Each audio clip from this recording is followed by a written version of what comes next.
En el momento en el que te vuelves consciente de cualquier cosa, estás recibiendo su pensamiento, y en el momento en el que recibes el pensamiento, el cerebro recibe la luz de ese pensamiento.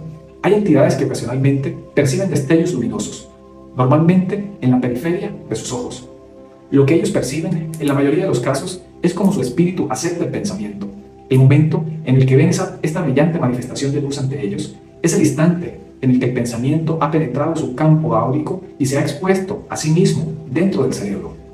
Si cierras los ojos y ves un movimiento de colores o una expansión de diseños, estás percibiendo el aspecto del pensamiento cuando entra a tu cerebro.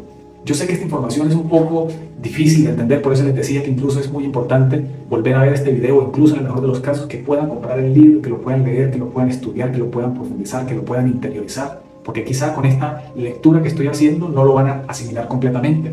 Igual la idea de todo esto es despertar en ustedes la curiosidad de querer profundizar en estas enseñanzas. Y así justamente como lo dice esta parte del libro, el hecho de que por lo menos ustedes estén prestando atención a esta información que estoy diciendo, está permitiendo que ese flujo de conciencia o ese flujo de pensamiento entre en su cerebro y de una u otra manera se vaya expandiendo hasta cierto punto. En el momento en el que ustedes vuelven nuevamente al patrón de pensamiento repetitivo anterior y limitado, este pasa a un pensamiento más subconsciente. Pero cuanto más le prestan atención, cuanto más deseen aprender de esto, más lo van a traer a su parte prefrontal de su cerebro, que es la que crea en última instancia esta realidad. Y eso es lo que tienen que buscar. Pero lo importante es que están aquí de una u otra manera prestando la atención a esta información. Tu cerebro es un gran receptor de frecuencias eléctricas. Sus diferentes partes fueron diseñadas para recibir, almacenar y amplificar las diferentes frecuencias de pensamiento. Las distintas secciones tienen diversos potenciales para almacenar y electrificar el pensamiento de acuerdo con la densidad del agua en sus paredes celulares. Algunas secciones tienen la capacidad de albergar y amplificar solo las frecuencias de pensamiento más altas. Otras albergan y amplifican solo las frecuencias de pensamiento más bajas. Tu cerebro no crea el pensamiento. Contrariamente a la creencia popular, simplemente permite que el pensamiento que emana desde el flujo de conciencia entre en él. Es un órgano diseñado por los dioses específicamente con el propósito de recibir y almacenar el pensamiento que llega a través del espíritu de tu ser, transformarlo en corriente eléctrica, amplificarlo y enviarlo a través del sistema nervioso central a cada parte de tu cuerpo para que pueda manifestarse en forma de entendimiento.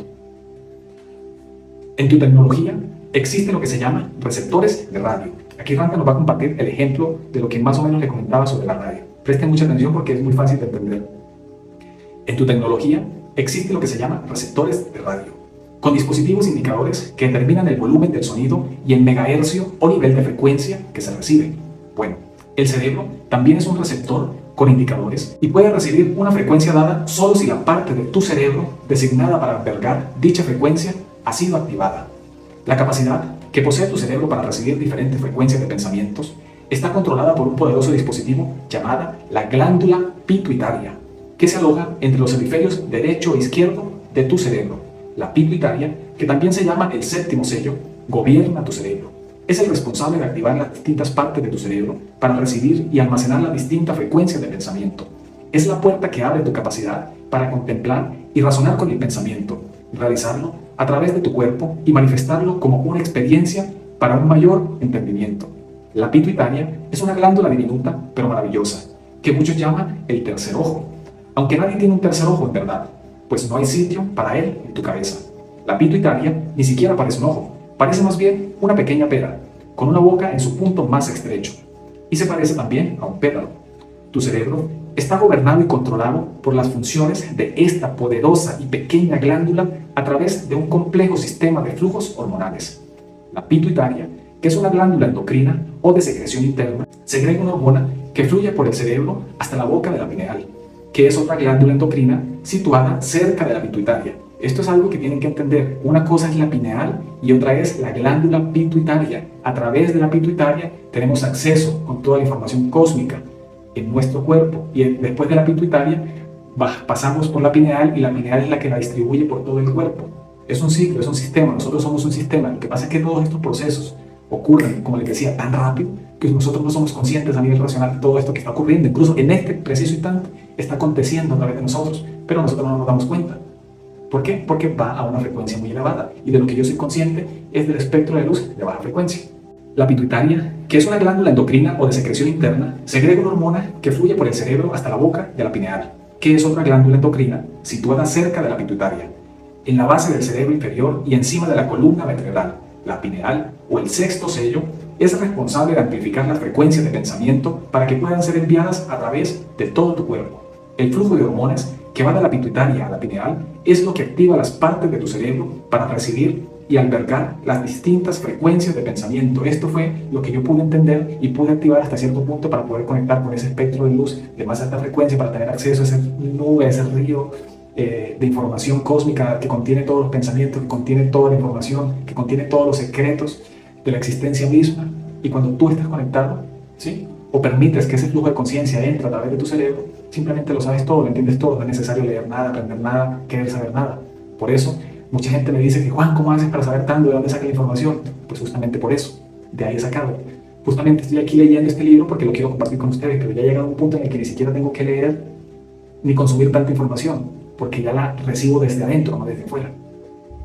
Dice: las funciones del cuerpo se mantienen en armonía mediante el flujo de hormonas que proviene de las glándulas endocrinas y se introduce en el flujo sanguíneo. La pineal es responsable de mantener esta armonía. Su flujo de hormonas activa todas las demás glándulas para que segreguen sus hormonas en armonía unas con otras y crear así lo que se llama un equilibrio hormonal. El nivel de este equilibrio está determinado por las frecuencias de pensamiento colectivo que se recibe a través del sistema de la pineal. Cuanto más altas sean las frecuencias de pensamiento, mayor será el flujo de hormonas a través del cuerpo. También, cuanto más grandes las frecuencias, más activará la pineal a la pituitaria para segregar su flujo de hormonas, lo que activa el cerebro para recibir frecuencias de pensamiento incluso más elevadas. Es un ciclo, es un mecanismo, es un engranaje, ¿sí?, que está ocurriendo incluso en nosotros. Pero como hemos aceptado tanto el pensamiento limitado, hasta cierto punto nuestro cerebro está dormido. Por eso incluso se dice que usamos una pequeña parte de nuestro cerebro. Justamente así es.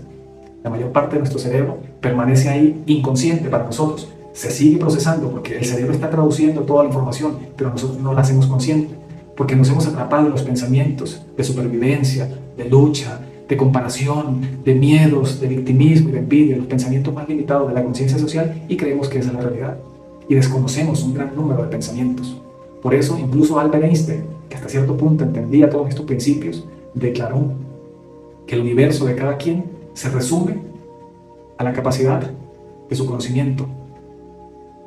La pregunta con la que yo te quiero dejar hoy: ¿hasta qué punto percibes, conoces y sientes o crees que existe todo lo que existe? ¿Te percibes a ti mismo como un ser limitado, como una existencia cuadrada, así de pequeña? ¿O por ende percibes una existencia más amplia, más ilimitada, más expansiva? Y en la medida en la que tú percibas esa realidad de esa misma forma, llegará a ti ese tipo de información, ese mismo flujo de conciencia.